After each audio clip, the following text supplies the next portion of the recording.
Let's begin with the big story of the day. The Wire has apologized for a series of stories it ran on Meta, the company that owns Facebook and Instagram. The Wire had alleged that Instagram took down a post just within minutes on the instructions of Amit Malviya, the head of BJP's IT cell. This accusation was challenged by Meta, but Wire brazened it out, even claiming that Meta's responses reeked of a cover-up. But the truth has a way of coming out, and here is what we know about the entire story. Now, those emails were fake. Those internal report was fake. The Wire has now finally been called out and told in no uncertain terms by Meta itself that they are fake. Yet, they continued. They, in fact, built layer upon layer of fakery. 5 layers of lie to cover up that one lie.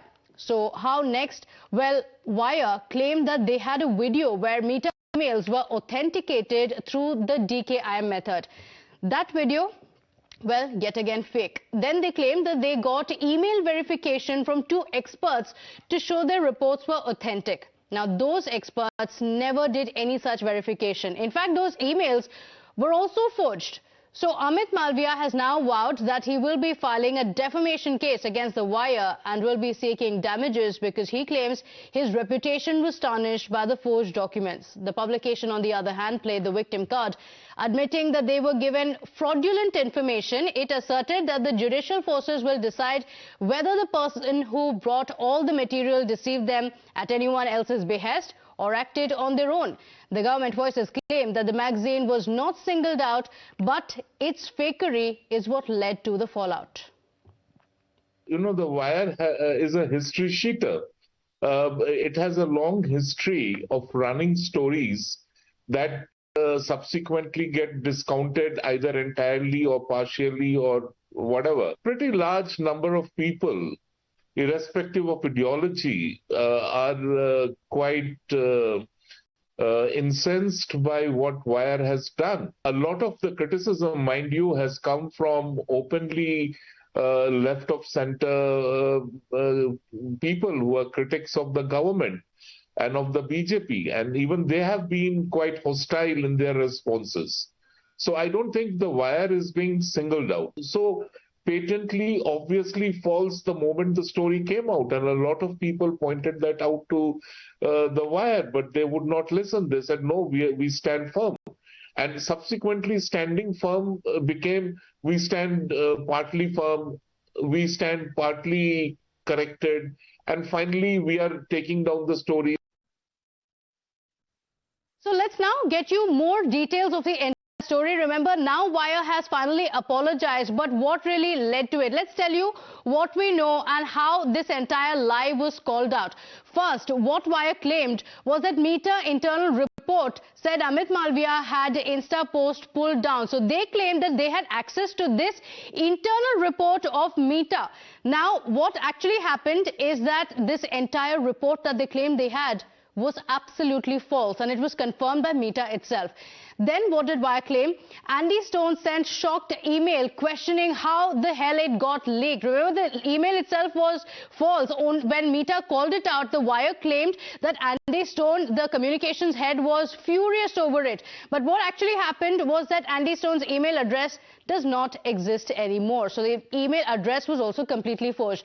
Then the Wire claimed that the video authenticating the leaked email. So they put out a video where they authenticated the leaked emails as well.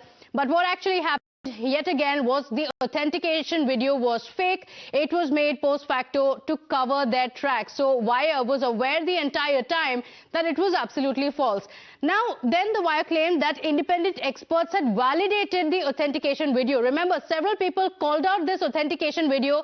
They said this seems to be false. Then Wire said that they have experts who have authenticated it. They have validated this claim by the Wire. And then what happened? Even that lie fell flat, because what actually happened was that the 2 independent experts who were claimed by Wire that they checked it say that their emails were fake to make these fake claims. They came out themselves and said that no, we did not fact check it, we did not authenticate it at all. So yet again the lie of Wire had been completely exposed. So these are the details that came in, and of course, as we saw, the wire had claimed one thing, but the proof suggesting something else completely. So after this came out is when finally wire had to apologize. In fact, Times Now also contacted the Wire's editor, Siddharth Varadarajan, about the legal battle that's announced by Amit Malviya, and listen into his response. Mr. Varadarajan, hi, good evening. My name is Siddharth Talia. I'm calling you from Times Now, sir. Yeah. Sir, I just wanted your reaction now that Mr. Amit Malviya has decided to take the Wire to court and file a defamation case. I just wanted your response to that development. Well, I've just seen his tweet, and so we will handle it when it comes. I mean, in the sense that we're just waiting to see what happens. In the sense that I just saw his tweet. Frankly, I have no reaction as of now. Okay, and do you believe that, given the fact that you've retracted the concerned pieces about Meta that had been written and also now initiated a review, you've also apologized, how do you think this will pan out now that a defamation suit has been filed? What are you contemplating, sir? As I said, I've just seen the news, so I'm not contemplating anything. Okay. So I need time to look at this and discuss with my colleagues. And a final question to you about the statement. You can check with me later. Absolutely. One final question, sir, about the statement that you've put out. You claim that you were deceived by the person investigating this entire matter on your behalf, on the Wire's behalf, as far as the Meta reportage is concerned. Are you convinced that you were deceived? Because there are enough people who are also saying that this could be a wholesale kind of a fabrication on a large scale, that it might not just be a bona fide error. What's your response to that specific claim? No, that's crazy. This allegation is it's laughable. So, okay. So what we've said in our statement is what the facts are. Okay. And that is the long and short of the matter. And a final question about the tech fog reportage as well, Mr. Varadarajan. So Siddharth Varadarajan saying that it's laughable. The claims that are being made are absolutely laughable. Let's give you a timeline of how things played out. The fact that the Wire was aware this was a fake story and was brazening it out. It all happened on October 6th. That's where it all started. Wire reports how spoof on Yogi was pulled down from Instagram. This was a story that they had conducted on 6th. By 10th, they put out another article. This time, it claimed that Yogi caricature was pulled down at the instance of Amit Malviya, that it was a complaint from Amit Malviya, after which the meme was put down, and they claimed that just one objection from Amit Malviya is enough to get down an entire Instagram post. That was a special story that was conducted.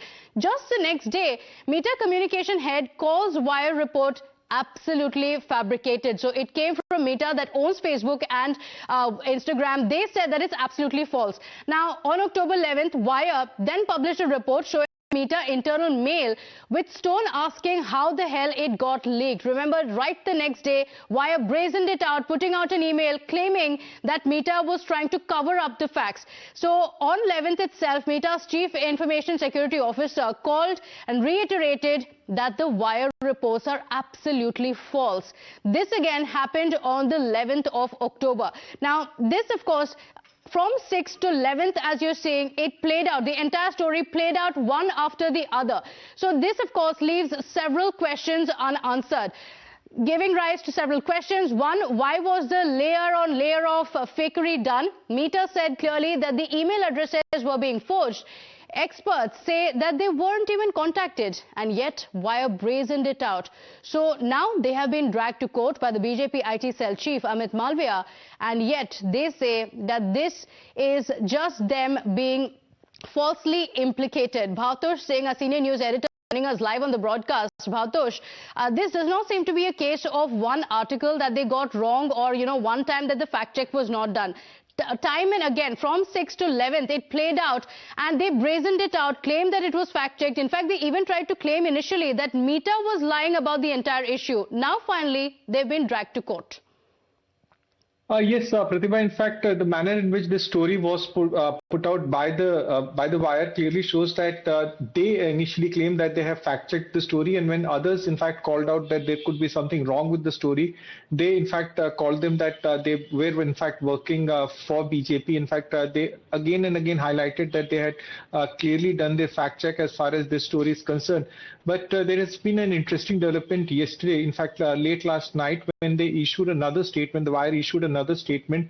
In fact, they have put the entire onus on the author of the story. In fact, they have said that the Wire has been deceived. It could have been, in fact, there is a malintent to discredit the Wire, and it's very obvious that this has been done. In fact, they have put the entire onus on the person who has filed this story, and they have said that it could be possible that this person has purposely done so. So the Wire is virtually claiming that they had nothing.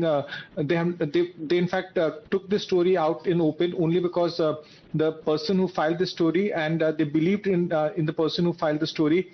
So now they are saying that the onus of the story is on the person or the author who filed the story. So in a way, they are saying that they did not commit any mistake, but the person who filed the story is person who should in fact answer this question. Now, this is now a legal case. This is no longer whether the Wire has committed a blunder by filing the story, because Amit Malviya, the BJP IT cell chief, has now said that he will drag the Wire as well as the persons who have filed the story in the court. So there is a legal aspect as far as this case is concerned. The Wire has said that they will in fact answer all the questions in the court, and it's possible that the legal case will be filed in next few days. Okay, all right. Bhavtosh, thank you for joining us with those details. Of course, the issue is going to continue now with Amit Malviya taking the Wire to court.